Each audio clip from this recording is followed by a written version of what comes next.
হাদী একে হচ্ছেন ইনকলাব মঞ্চের মুখপাত্র, দ্বিতীয়ত হচ্ছে তিনি একজন ঘোষিত প্রার্থী নিজে এবং ঢাকার একটি গুরুত্বপূর্ণ আসনে। ফলে এরকম একজন প্রার্থীর মুভমেন্ট সম্পর্কে আইনশৃঙ্খলা বাহিনী, গোয়েন্দা বাহিনীর কাছে তো আগাম তথ্য থাকার কথা। ধরে নিলাম কোনো কারণে সেটি যদি নাও থাকে তাহলে তার পরের ৫-৬ ঘন্টা ধরেন যে খবরটি বের হলো গুয়াহাটি পৌঁছেছেন যারা গুলিটি করেছেন। সেই সময়টাও তৎপর হলে এটি সম্ভব ছিল কিনা? এখানে আপনি চূড়ান্ত অর্থে আন্তরিকতার কোনো ঘাটতি দেখেন নাকি এটা আসলে ম্যানেজমেন্ট ফেইলিউর? আন্তরিকভাবে ধন্যবাদ জানাচ্ছি যারা আমাকে দেখছেন এবং আমার সাথে আজকে উপবিষ্ট আছেন আমার অত্যন্ত শ্রদ্ধা দুজন মানুষ। মিশু ভাই, বাই দ্য ওয়ে, আপনাকে অভিনন্দন। আপনি আজকে ডিক্যাব মিডিয়া অ্যাওয়ার্ড পেয়েছেন। আমি থ্যাংক ইউ। এটা অন ইয়ারে বসেই দেখছিলাম। ভাবছিলাম যে আগেই জানাবো। এটা অন ইয়ারে জানাই আপনাকে। দেখেন, ডিসকাশনটা আমার কাছে মনে হয়েছে যে একটু ডিসেন্ট্রালাইজড হয়ে গিয়েছে। আমি যদি একটু ফোকাস করি, যে জায়গাটাতে আপনি প্রশ্ন করেছেন, এই জায়গাটা আসলে একদম কি ফোকাস এরিয়া। সেটা হচ্ছে যে প্রথমত তো হচ্ছে এটা একটা খুব কেপিআই টার্গেট। জি।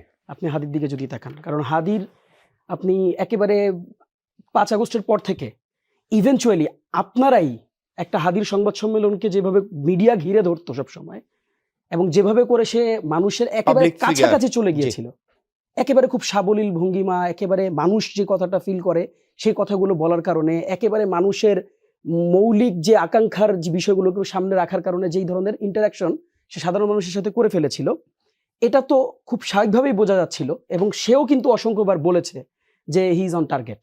এখন দেখেন, এটা প্রথমত হচ্ছে আপনি যেটা বলেছেন, যেটা আসলে সামগ্রিকভাবে আন্তরিকতা নিয়ে আসলে কাকে প্রশ্ন করবো বলেন?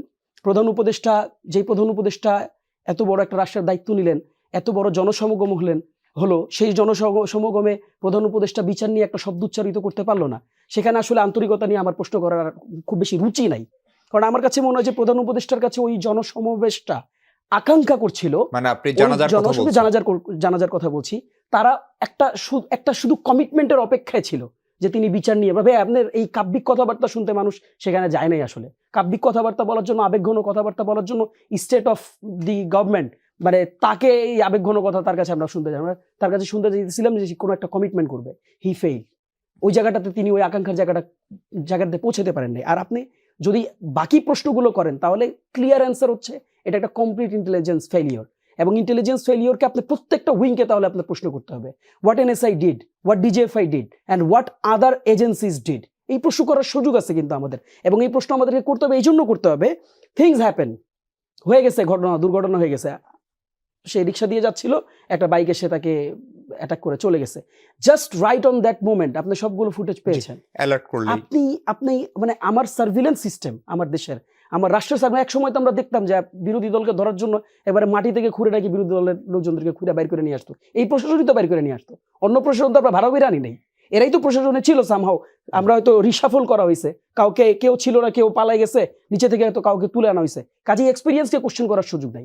আমার কাছে মনে হয়েছে যে এটা একটা কমপ্লিট ইন্টেলিজেন্স ফেলিওর, এবং এই প্রশ্নটা এখন উচ্চারণ করার সময় আসছে যে এটার আসলে এটার অভ্যন্তরে কারা কাজ করছে। দেখেন, খুনি তো পরিষ্কার, খুন কে করেছে অলরেডি আইডেন্টিফাইড।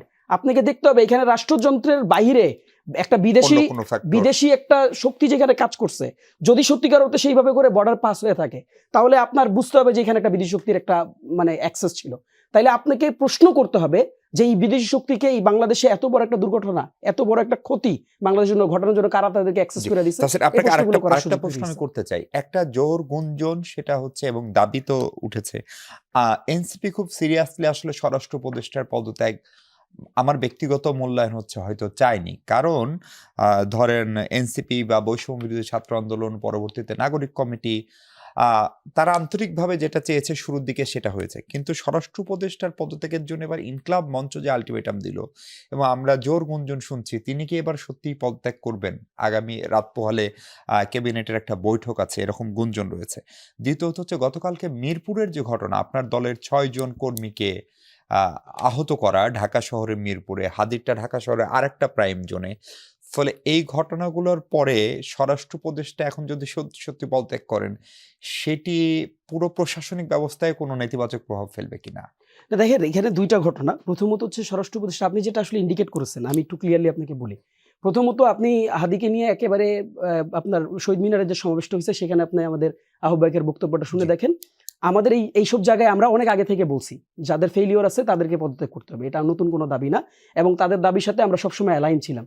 সেকেন্ড প্রশ্নের উত্তরটা আমি আপনাকে দিই, দেখেন যে ধরনের ঘটনাগুলো ঘটতেছে এগুলোকে আর বিচ্ছিন্ন ঘটনা বলার সুযোগ নাই, খুবই চেইন অ্যান্ড খুবই মানে ওয়েল অর্গানাইজড ক্রাইম, এগুলো যে বিভিন্ন জায়গায় যেভাবে করে এক্সিকিউটেড হচ্ছে। এখন প্রশ্নটা ওই জায়গাটাতে, দেখেন স্বরাষ্ট্র মন্ত্রণালয়ের মানে যদি সর্বোচ্চ কর্মকর্তা হিসেবে আমরা স্বরাষ্ট্র উপদেষ্টাকে ধরেই নেই, আসলে দেখেন তিনি তো এক্সিকিউট করান কাজগুলোকে, তিনি কিন্তু এক্সিকিউট করান। তিনি কি আসলে, আপনি যে প্রশ্নটা ইতিমধ্যে করেছেন যে আসলে তিনি তো কাজগুলো করাবেন কাকে দিয়ে, পুলিশ প্রশাসনকে দিয়ে করাবেন, অন্যান্য সংস্থা যেগুলো আছে তাদেরকে দিয়ে করাবেন। আমার কাছে মনে হয় যে পুরো সিস্টেমকে কোশ্চেন করতে হবে। হ্যাঁ, তার মানে এটা আমি বলতে চাই না যে তার কোনো ব্যর্থতা নাই, তার ব্যর্থতাটা পরিষ্কার, এটা নতুন করে বলার মতন আর কিছু নাই, তার ব্যর্থতা আছে, এবং এই ব্যর্থতায় তার যদি ন্যূনতম লজ্জা থাকে তাহলে সে পদত্যাগ করবেন, আই গেস।